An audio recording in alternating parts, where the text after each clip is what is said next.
Good morning সকলোকে নতুন এটা ভিডিঅ'লৈ পুনৰ স্বাগতম জনাইছোঁ। আশা কৰোঁ সকলোৱে ভিডিঅ'টো শেষলৈকে চাব। আজি প্ৰতিদেৱ আছে ঘৰতে, বোলো কিবা এটা বনাবলৈ দিওঁ, তাকেই ভাবিছোঁ কি বনাব দিওঁ। তেনেহ'লে ভিডিঅ'টো চাই থাকিব শেষলৈকে দেই। ফাৰ্ষ্ট টাইম মেগী খাই লওঁ দেই, মেগী বনাওঁ এতিয়া। মেগী মানে ৰাতিপুৱা ভাত খোৱা নাই, সেইকাৰণে মেগীকে খাওঁ আৰু ভোক লাগিছে কিবা। ৰাতিপুৱা ভাত খোৱা অভ্যাস যে, ভাতটো নাখালে মোৰ একদম কিবা লাগি যায়। এতিয়া ভাতখিনি ভাতে হৈছে, মেগীখিনি বনাই লওঁ দেই। ৰেডি হৈ গ'ল, এয়া গোখানিৰ কাৰণে দেই। কেতিয়াবা তাই মানে ডিম খায়, কেতিয়াবা নাখায়, সেইকাৰণে ছাইডতে দি দিছোঁ, মিক্স কৰি দিয়া নাই, নহ'লে নাখাব যে। আৰু এইফালে মোৰ কাৰণে লৈ লৈছোঁ বাতিত, তাৰপিছত এইফালে পাপাকৰ কাৰণে এয়া, আৰু এইখিনি মই এতিয়া লৈ লওঁ আৰু ধুনীয়াকৈ খাওঁ। মিষ্টাৰ প্ৰতিদেৱে আজি পনীৰ বনাই খুৱাব বোলে। ইফালে গাখীৰ পূৰা গৰম হৈ থাকিব দিছে দেই। আৰু ইফালে নেমু শুকাই একেবাৰে কিবা হৈ গৈছে, ৰস ওলাই নে নাই ঠিকনা নাই আৰু ওলাব। প্ৰথমতে গাখীৰ গৰম হ'ব দিছে, তাৰপিছত ইফালে টেঙা শুকাই গৈছে, নেমু টেঙা ৰস কিবা ওলাই নে নাই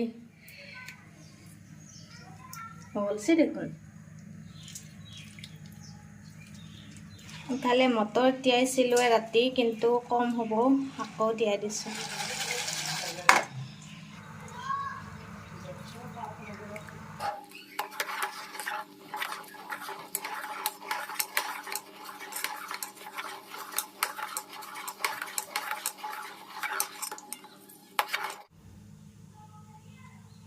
হ'ব আৰু ন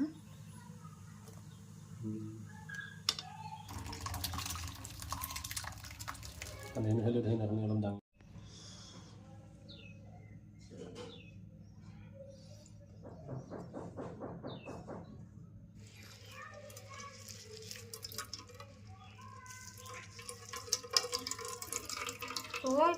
হেৰি না ফাটছি। আজি বোলে পনীৰ পকৰা খুৱাব, কিন্তু বেচন আনিবলৈ পাহৰি থাকোঁ নহয়, সেইকাৰণে ডিম পনীৰ পকৰা। আৰু এইফালে মিঠাই বনাই খুৱাব বোলে।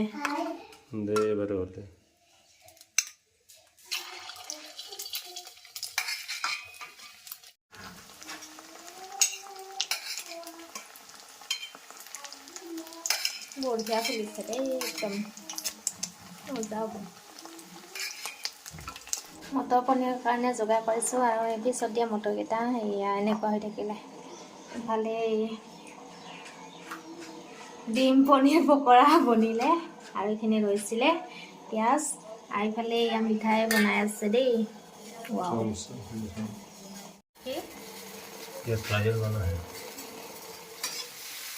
ফাৰ্ষ্ট টাইম পিঁয়াজ জিৰা আৰু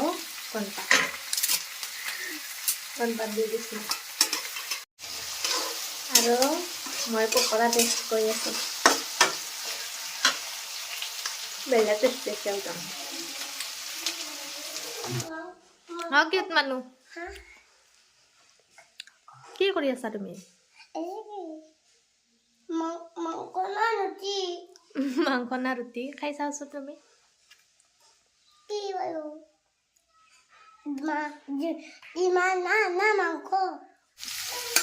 ইয়াতে ৰহৰ দাইল, মটৰ, আলু, পিঁয়াজ, আদা নহৰু এইবিলাক দিলে, আৰু হালধি দিবলৈ আছে। এইবাৰ বনোৱা পালটো মোক দিছে চাচোন। গোখানি আহি কচত উঠি ল'লে, এতিয়া মই আৰু বনাই আছোঁ।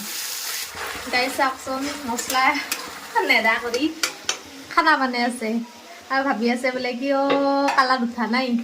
ইচ ৰাম বেচেৰা, কি ধুনীয়াকৈ বনাই খুৱাম বুলি ভাবছি, থাক সেই গতি। এতিয়া আৰু পানী নহ'ব লাগিব, তাৰপিছতহে ফাইনেলি মছলা দিলে অলপ কালাৰটো ধুনীয়া হ'ল, তাৰপিছতে পানী দি দিলে। এতিয়া উতলিবলৈ দিব, তাৰপিছত ইয়াত দিব, তাৰপিছত আমাৰ মিষ্টাৰৰ পনীৰ আঞ্জা হৈ যাব। আৰু এয়াই হ'ল মটৰ, আলু আৰু ডিম পনীৰ পকৰাৰ ঘুগুনি। ইফালে আছিল সেয়া যোৱাকালিৰে গাহৰি মাংস, আৰু পনীৰ পকৰা মানে এপিচ ৰাখিছিলোঁ এনেকৈ। তাৰপিছতে ইফালে চালাড, আৰু এনেকৈ আৰু দুপৰীয়া সাজটো আজিৰ কাৰণে। আৰু ভিডিঅ'টো কেনে পালে জনাবলৈ নাপাহৰিব, আৰু আপোনালোকেও এনেকৈ খায়নে জনাব দেই। আমি মানে সিদিনাখন তেনেকৈ চিকেন পকৰা খালোঁ যে, সেইকাৰণে ভাবিলোঁ আকৌ পনীৰ ডিম তেনেকৈ পকৰা ডিমৰ লগত মানে কিবা এটা ভাল লাগে খাই দেই সঁচাকৈ বহুত বেছি টেষ্টি হয় তো আপোনালোকেও বনাই খাই চাবচোন বহুত বেছি ভাল লাগে খাই এতিয়া এয়া মানুহজনকো দিওঁ লগতে ময়ো খাওঁ আৰু ভিডিঅ'টোৰ পৰা বিদায় লওঁ আশা কৰোঁ সকলোৱে ভিডিঅ'টো চাই ভাল পাইছে আৰু শেষলৈ চোৱাৰ বাবে সকলোকে বহুত বহুত ধন্যবাদ জনাইছোঁ নেক্সট ভিডিঅ'ত আকৌ লগ পাম তেতিয়ালৈকে সকলোৱে ভালে কুশলে থাকক আজিলৈ আহিছোঁ বাই বাই